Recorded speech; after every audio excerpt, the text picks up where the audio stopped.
You're listening to a podcast from the BBC World Service. This is Hard Talk with me, Stephen Sacker. Thanks for downloading this edition of the programme. I do hope you enjoy it. Welcome to Hard Talk on the BBC World Service with me, Stephen Sacker. My guest today has spent more than 3 decades inside one of the most profitable and controversial business sectors in the world, known simply as Big Tobacco. Calantzopoulos was a highly educated, multilingual and ambitious young Greek executive when he joined Philip Morris in 1985. He never left. And 10 years ago, after the company split from its US business, he became CEO of Philip Morris International. In other words, Mr. Calantzopoulos has remained inside an industry pilloried over the last 30 years for systematically covering up the highly addictive and dangerous nature of cigarettes.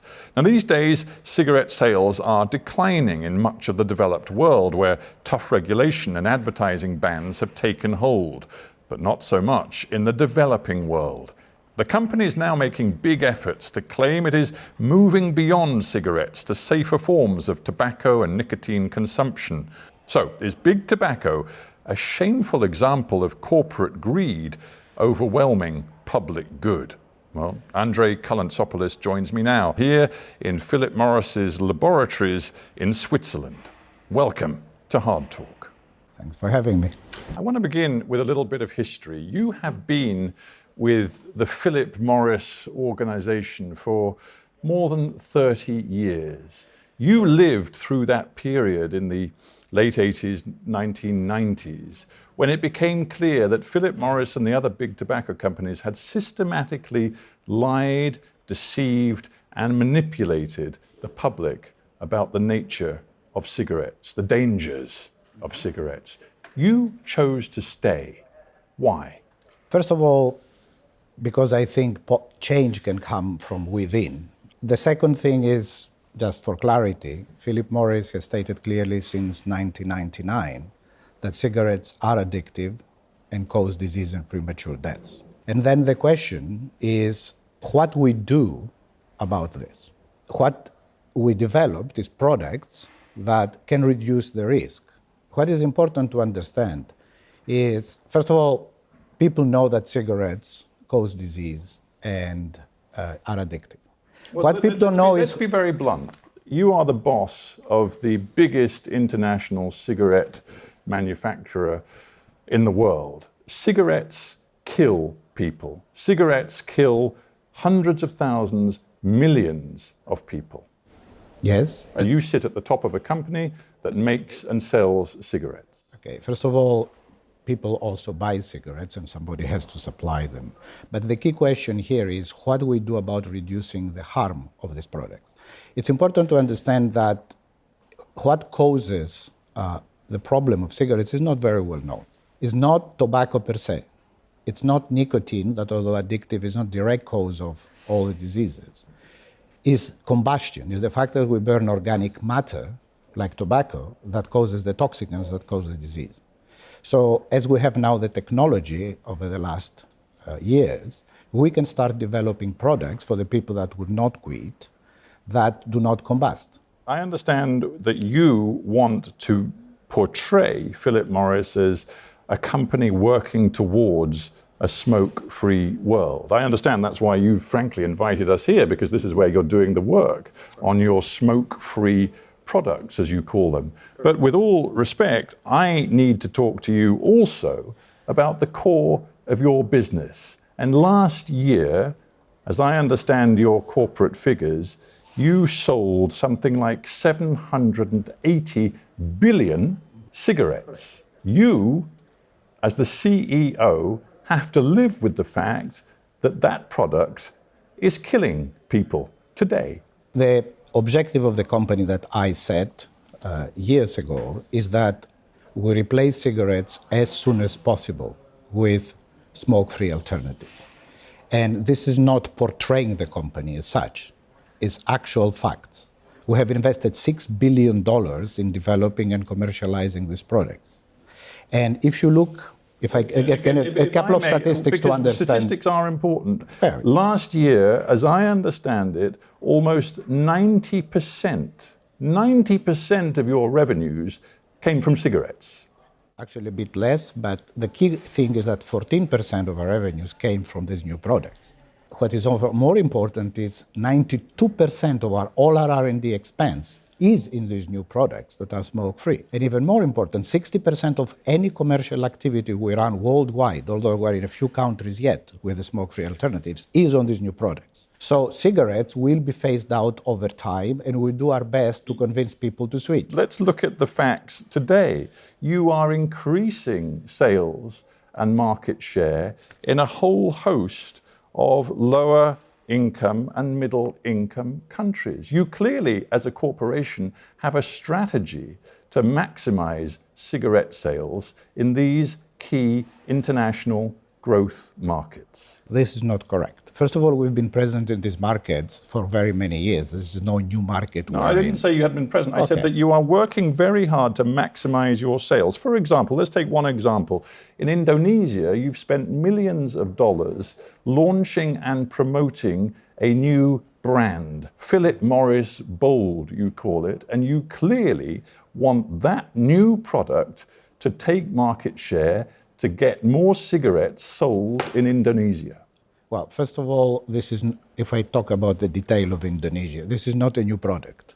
This is an existing product that was renamed just into Philip Morris because we're consolidating all the brands we have in cigarettes in order to reallocate all the resources we have into the new products. So it's not new. You don't promote, you don't market, you don't spend on advertising unless you want results, unless you want people to be smoking your product in great numbers. Okay, first of all, there's 1 billion people that smoke in the world today, and somebody is selling them cigarettes. The second thing is we should not be confusing, in my view, prevalence, so increasing consumption of cigarettes versus brand preference. I don't think we have to teach people what cigarettes are. They know very well what they are. So if there is any expenditure in commercial terms on cigarettes, it's to maintain our share of the market because there's no reason from a business perspective for as long as cigarettes exist and we have not phased them out, not to give market share to our competitors. And I think that's a normal thing. Take one more example, the Philippines. There is one city in the Philippines, Balanga, which is trying to impose very strict restrictions on smoking, particularly for young people. Philip Morris International, your company, has joined forces with a couple of other big tobacco companies to fight the ordinances put in place in that Filipino city. Why have you done that? Okay. The particular case of Philippines is that the restriction is such that essentially there is no place that you can sell any cigarettes in the city. And there is a national law about... You want a smoke-free world, Mr. Calantzopoulos. Presumably you're in favor of that. This is covering all tobacco products, let's be clear. And I want also to clarify, if we don't differentiate cigarettes from the rest of the smoke-free products, many of the restrictive... We're talking about cigarettes here. In the Philippines, it is people smoking cigarettes. And you are trying to stop a Filipino city which is trying to restrict public smoking. You tell me you want a smoke-free world. These two things do not add up. I think it's one city, very small, and we should look at the big picture.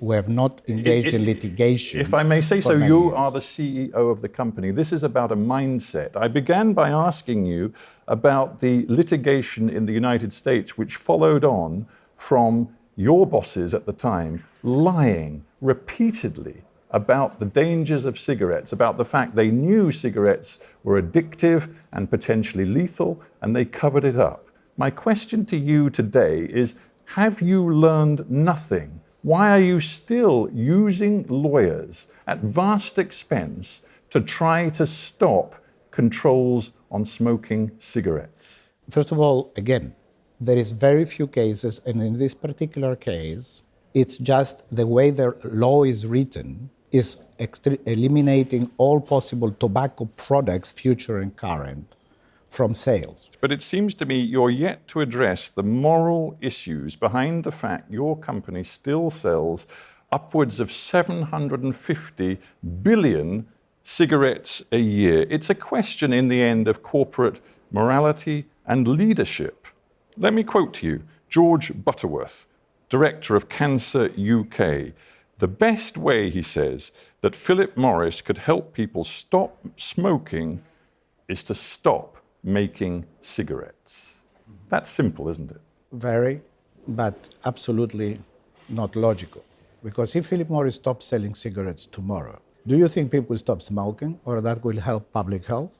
Somebody else will sell the cigarette. I think it would have a massive impact on the global debate about the future of smoking. You could tell me that other companies would fill in behind you, that they would take your business. That in the short run may be true, but imagine if you showed the leadership to say, you know what, my rhetoric about a smoke-free future isn't just words. We, tomorrow, are going to stop making cigarettes. Just imagine how powerful that would be. Our objective is to phase out cigarettes as soon as possible. But there are people With respect, we've already established from your work in the world, particularly the poorer countries of this world, that isn't true. You're expanding your sales and your markets. We're not expanding our sales, I'm sorry. In some countries you are. We are present in these countries. There is no expansion of sales. Actually, cigarette sales are declining everywhere in the world. And we're going to accelerate this decline by selling to the people that don't quit these products. I mean,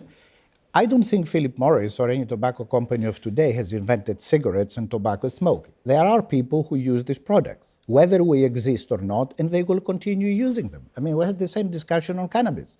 The fact that there was no company selling cannabis, that there was no advertising, there was nothing, people still used it. So can we become real and understand that people have will and they take decisions? And our job is to convince them to kick the habit of cigarettes, and the best for them is to quit. But we also have to, if they don't quit, we have to give them alternatives. As observers of your company, we too have to be real and realistic. And what we see is that almost 90% of your revenues still come from cigarettes. We see that your overall revenues are into the hundreds of billions of dollars. Your own remuneration package, correct me if I'm wrong, is around $15 or $16 million per year. You are so heavily invested in cigarettes that you cannot afford to walk away from them. On the contrary, we are walking away from them.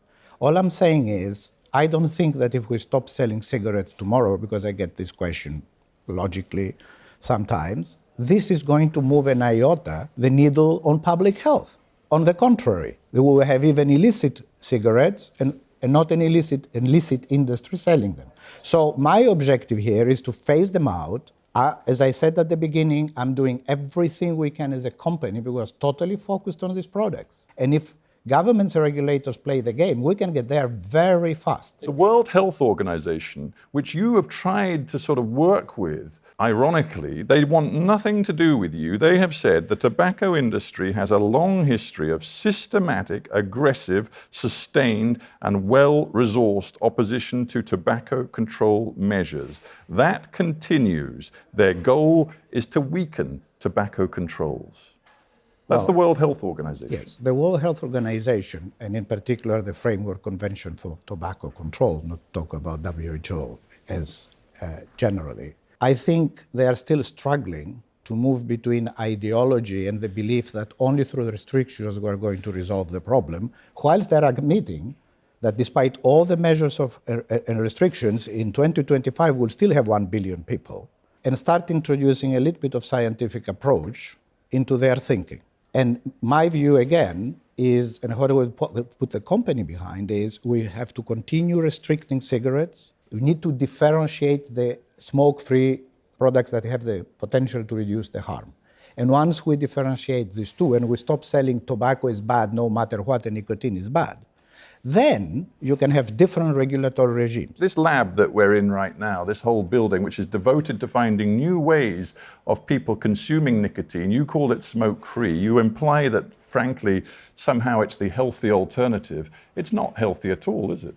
It's much, much healthier than smoking cigarettes. But it's still bad, right? We never said the risk-free products are zero risk. We have to be very clear to the people who smoke. So why are you investing $6 billion in a product which you admit with me, is still bad, highly addictive, and that you think, all things being equal, people should not use? Cigarettes are 100% of the risk relating to using nicotine, because the delivery system, as I explained, has combustion, so we create toxins. The best thing is for people to quit nicotine altogether, but there are 1 billion people who don't. One of the points here is that your new product, your smoke-free tobacco, it comes in a sort of tobacco stick, a cigarette stick, which is put into an electronic machine which you inhale, but it's heated rather than burnt tobacco. Right. So all of the medical analysis shows that there are still toxins ingested into the body through that product. Correct.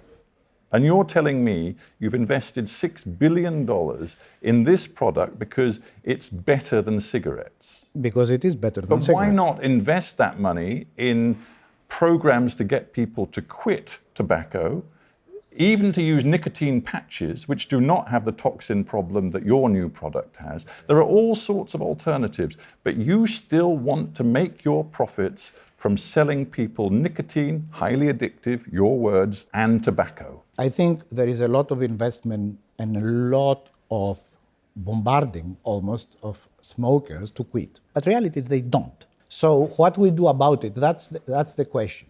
Sorry, when So you I say think- bombarding, you're suggesting Not that... us, but everybody else. And you're suggesting And that's we're a very- negative, are you? That No, people it's very positive. But I'm trying to say what we do, but we also have to measure outcomes.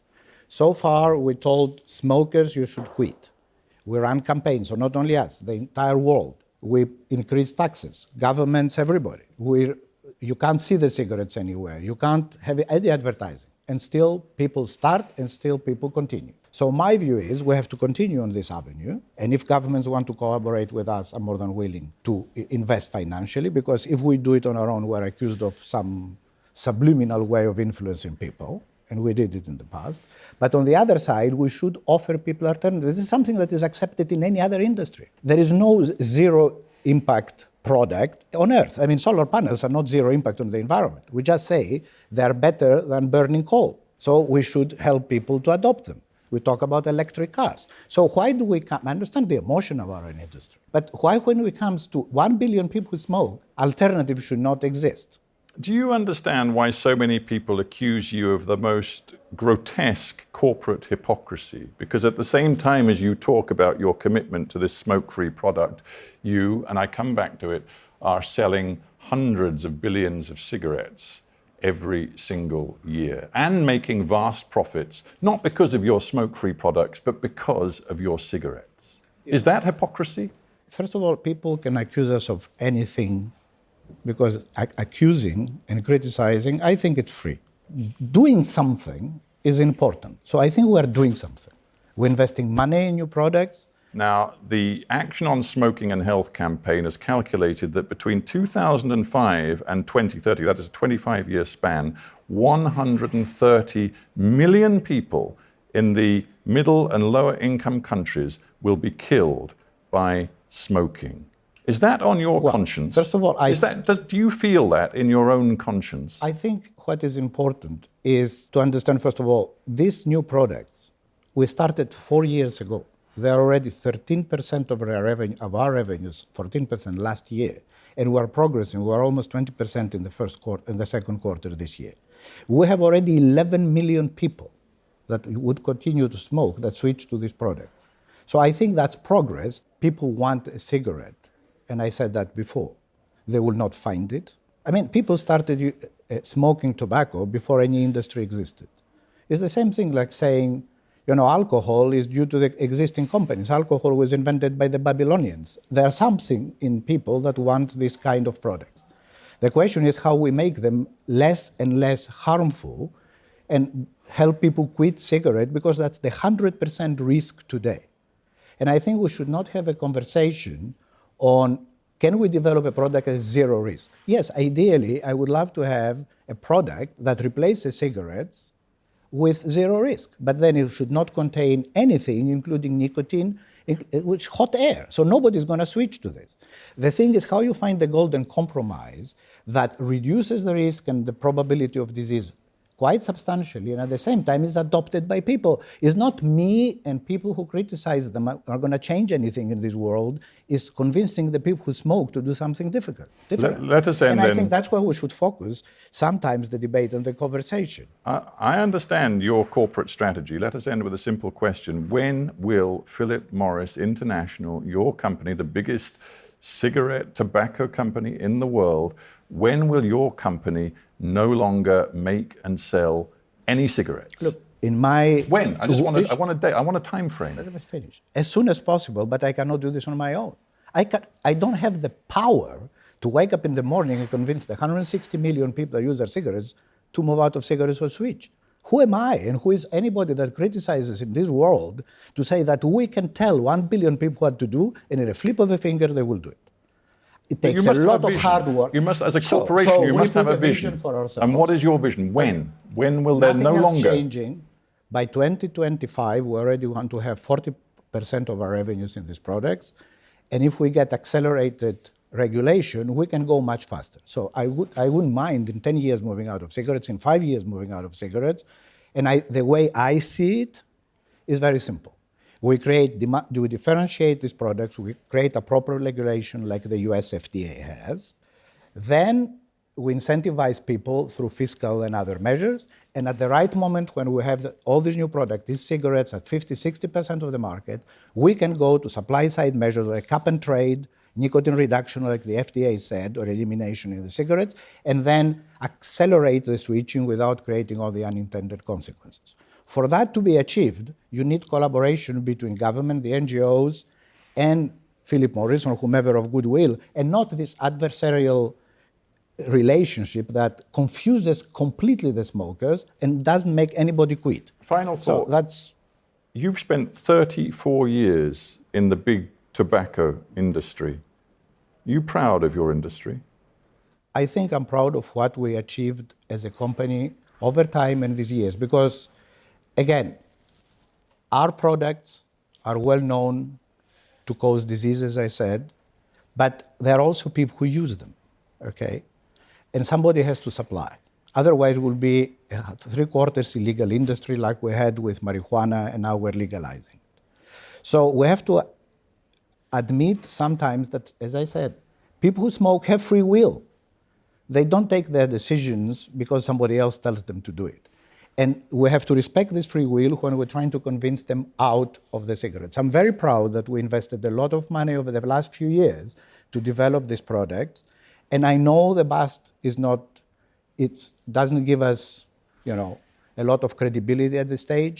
All I'm saying is we have to forget a little bit the debates between us, NGOs, sometimes WHO, and we can have this debate, but it should be focused on how we take the 1 billion smokers out of the habit of smoking and stop shooting over their heads. We have to stop right there. But Andrei Calantzopoulos, I thank you very much for being on Hard Talk. Thank you very much, Stephen. That was an edition of Hard Talk presented by me, Stephen Sacker. For details of our complete range of podcasts and our terms of use, go to bbcworldservice.com/podcasts. This is the Global News Podcast. This is the Global News Podcast. It's the most popular podcast from the BBC World Service. These are our main stories. The Global News Podcast brings you a truly global perspective on the day's events. We'll start with Nepal. We hear from Iran. I'm in the main square in Sipakira. And with correspondents located all over the world, the BBC can bring you local coverage of world events. This is one of the poorest districts of Tehran. Thousands of protesters surrounded Hong Kong's Beijing liaison office. Many people here in eastern Congo still do not believe that Ebola exists. Expand your worldview with the Global News Podcast. I would never have seen that, but man, it's cool. Subscribe by searching for Global News Podcast to stay up to date.